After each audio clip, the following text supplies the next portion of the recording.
قربونت برم. خوبی؟ سلامتی؟ منم همین.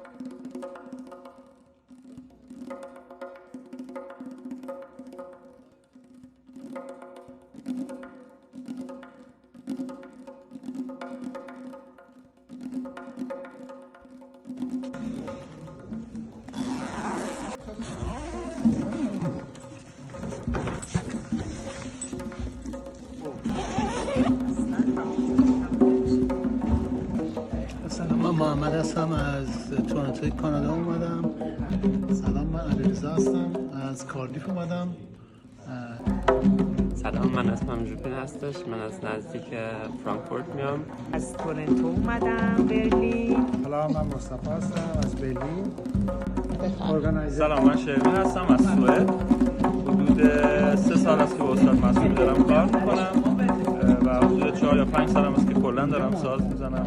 الانم که توی ورکشاپ برلین هستیم و بعد از 3 سال استاد رو از نزدیک دارم. بله، من از اتریش میام. من وین زندگی میکنم.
بریم 1 2 3 بریم. دوباره بریم 1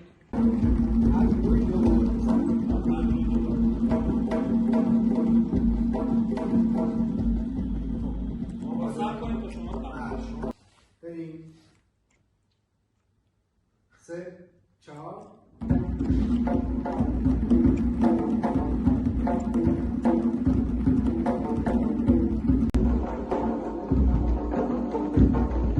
3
به مدت فکر میکنم الان 2 سال و نیم شدش که ساز تنبک دارم میزنم. 2 سالی هم هستش که با آقای معصومی تمرین میکنم.